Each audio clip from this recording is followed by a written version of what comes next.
Kahapon ng umaga guys, maagang nag-chat sa akin yung kapatid ko pero nabasa ko na siya guys, 7:30 na ng umaga kasi nga yung anak ko yung naghawak sa cellphone ko kasi naglalaro siya sa cellphone ko kaya hindi ko kaagad nabasa yung chat ng kapatid ko. Napapunta kasi kami guys ng mama ko doon sa Kananga kasi nga yung mama ko guys nanalo ng konti sa sweatress. Ewan ko ba guys kung sweatress ba yung tawag dun sa Tagalog, basta dito sa probinsya guys, yan minsan yung pinaglilibangan dito guys sa mga matatanda, yung sweatress kaya yung mga matatanda ay mahilig talaga silang tumaya niyan guys. Konti lang naman yung napalaro na ng mama ko guys. Ayan, pero pinapunta niya yung mga anak niya. Yung iba guys hindi nakapunta. Mabuti na lang guys kahapon yung asawa ko panggabi yung duty kaya nakapunta kami sa Kananga. Pero bago kami pumunta ng Kananga guys, napag-utusan na muna kami ng biyenan ko na bumili ng gas kasi naubusan na nga sila ng gas sa gasol nila. Wala kasing ibang makabili guys kasi yung biyenan ko na lalaki nandun pa siya sa summer guys. Nagbakasyon na muna siya kasi nga wala pa namang klase. Pero kapag may klase na guys, babalik na siya dito. Meron kasi silang bahay doon sa summer guys at meron din silang mga nyog. Kaya pag walang klase guys, pumupunta yung biyanan ko doon sa summer. Pagkatapos namin bumili guys ng gas, ay pumunta kagad kami dito sa Kananga at sumaglit lang kami dito sa pahanginan ng ng gulong ng motor kasi medyo kulang ng hangin yung gulong ng motor namin. Pagkatapos dumiretso na kami papuntang Kananga kasi nga medyo malayo din yung Kananga guys. Minsan isang oras pero kapag mabilis naman yung takbo ng motor mo is kalating oras lang siya guys. Ayan, pagdating nga namin dito guys sa Kananga ay dito na muna namin iniwan guys yung motor namin dahil nga guys hindi to pwede makapasok yung motor namin guys dun sa bahay ng mama ko dahil nga guys mahirap yung daan. Doon naman sa kabila guys, meron namang pwede namang daanan yun ng motor kaso nga lang guys medyo malalim yung tubig kaya hindi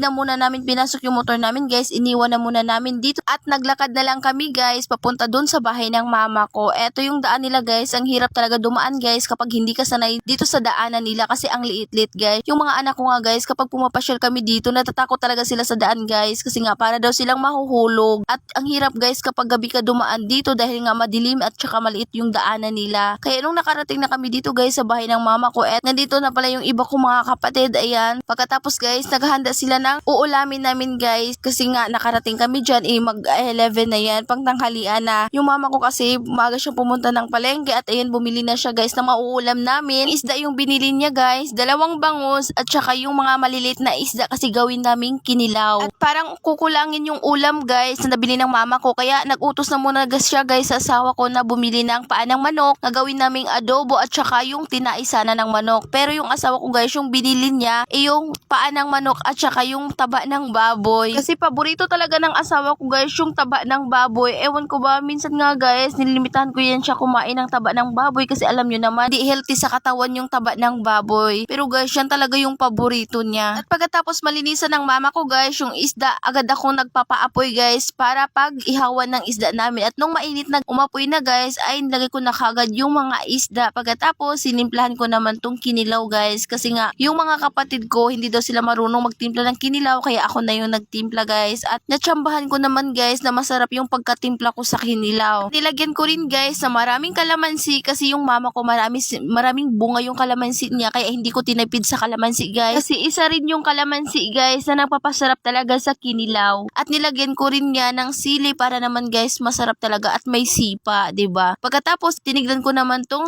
inihaw ko guys na bangus at ayan guys, medyo naluto na ngayong kabila at pagkatapos binaliktad ko na muna para naman maluto din yung kabilang side. At nung medyo maluto na yung isda guys, yung papa ko naman ay nagready naman siya guys ng dahon ng saging na ilagay niya sa lamesa kasi paglalagyan ng kanin. Kasi nga guys magbudol fights kami para iwas hugasin naman. Kasi ganyan talaga kami guys kapag nagsama-sama kami, magbudol fights talaga kami guys kapag kumakain kami. At yung mga bata na lang yung pinagamit namin sa plato kasi nga hindi na kami magkasya guys sa lamesa. Kasi maliit lang yung lamesa ng mama ko guys at ang sarap talaga kumain guys sa dahon ng saging kasi nga guys napakabango talaga ng dahon ng saging. Yan yung baonan namin dati guys, wala kaming baonan na plastic. Yung baonan talaga namin guys kapag nagtatrabaho kami sa tubuhan kasi sa tubuhan yung trabaho ng mama at papa ko at yan yung nilalagyan namin ng kanin guys, yung dahon ng saging. At kahit wala kang ulam guys, kahit asin lang, basta yung kanin mo nakabalot sa dahon ng saging, mapaparami ka pa rin ng kain guys dahil nga guys, napakabango talaga ng kanin guys kapag dahon ng saging yung baonan mo, kapag dahon ng saging yung pinaglalagyan mo ng kanin. At pagkatapos namin kumain guys, eto naman yung inasikaso namin guys, yung pagluluto sa paa ng manok. Nahuli kasi yung paa ng manok guys kasi hindi na namin niluto yon.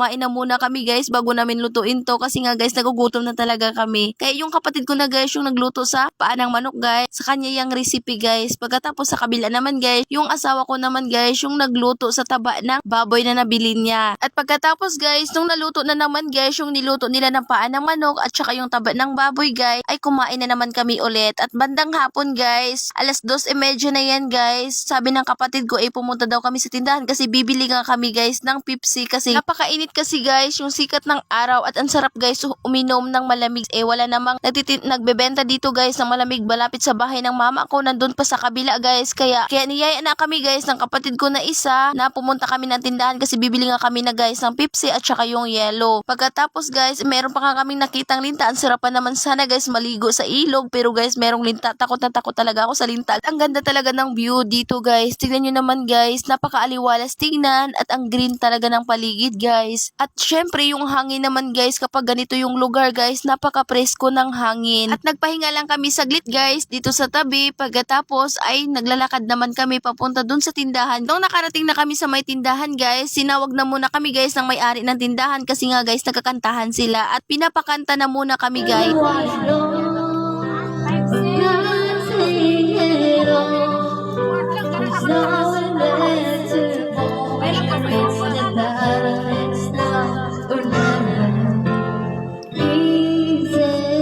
Ayan guys, kumanta na yung kapatid ko guys. At pagkatapos namin kumanta guys, ay umuwi kagad kami kasi alas 5 na yun ng hapon at uwi pa kami ng Ormoc guys. At yung iba kong kapatid uwi pa sila sa bahay nila. At yung asawa ko naman guys, ayan, kumuha na muna siya ng papaya ng mama ko kasi nga alam nyo naman guys, yan talaga yung paborito namin, papaya. Ang sarap-sarap kasi ng papaya guys kapag lalagyan mo ng sardinas. At syempre, kahit adubuhin mo lang yung papaya, ang sarap-sarap talaga guys. Kaya kumuha lang yung asawa ko ng mga ilang peraso pagkatapos umuwi agad kami sa Ormoc.